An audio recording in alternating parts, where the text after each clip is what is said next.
Assalamualaikum warahmatullahi wabarakatuh. Mohon izin memperkenalkan diri. Nama saya Ani Ulansari, nomor induk mahasiswa 8781591109. Selamat pagi rekan-rekan semua. Hari ini kita akan membedah hubungan simbiotik antara filsafat ilmu dan ilmu pendidikan. Seringkali kita bertanya, apa yang menjamin bahwa ilmu pendidikan itu benar-benar sebuah ilmu, bukan sekedar kumpulan tugas tips mengajar? Disinilah filsafat ilmu hadir sebagai pengawas. Ia memastikan bahwa pendidikan memiliki landasan yang kokoh. Filsafat ilmu juga mengawasi eksistensi pendidikan dengan terus mempertanyakan yang pertama, apakah hakikat manusia yang ingin kita bentuk? Ia memperkuat keilmiahan pendidikan melalui metodologi yang valid, sehingga praktik pendidikan tidak lahir dari intuisi buta, melainkan dari riset yang dapat dipertanggungjawabkan.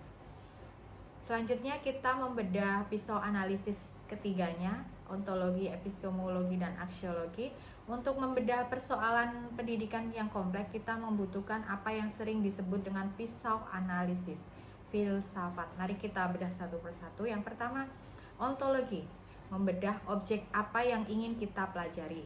Apakah kita melihat peserta didik sebagai bejana yang kosong yang harus kita isi, atau sebagai benih yang harus kita pupuk, harus kita rawat potensi kodrati yang tumbuh.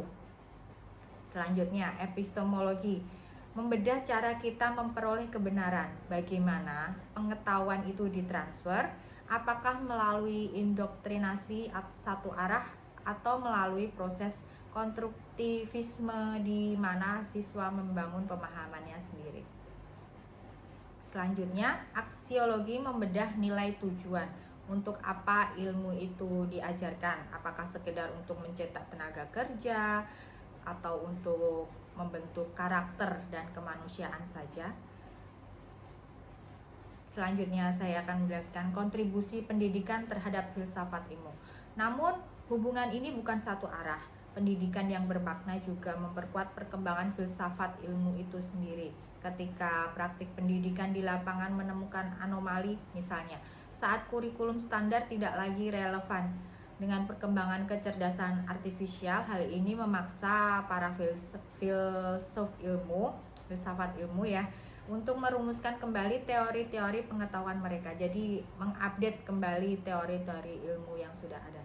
Pendidikan adalah laboratorium hidup bagi filsafat.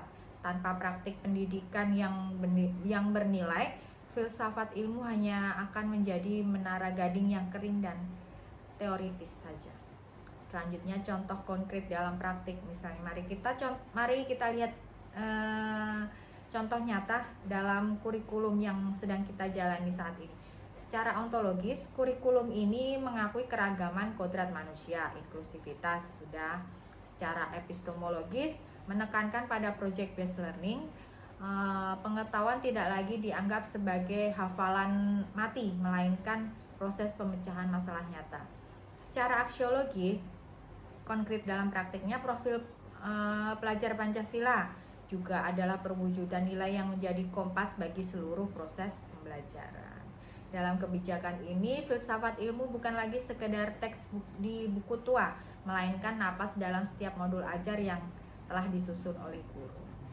Selanjutnya, yang terakhir, reflektif sebagai penutup ya. Filsafat ilmu bukanlah beban teoritis, melainkan kompas intelektual. Dengan menggunakan pisau analisis ketiganya tadi, analisis ontologi, epistemologi, dan aksiologi, kita tidak hanya menjadi pendidik yang tahu apa yang harus diajarkan, tapi juga kita paham mengapa dan untuk apa kita melakukannya. Jadi kita tahu tujuan kita ya. Mari kita didik bukan hanya untuk kecerdasan otak, tapi juga untuk kebijakan hati. Terima kasih. Wassalamualaikum warahmatullahi wabarakatuh.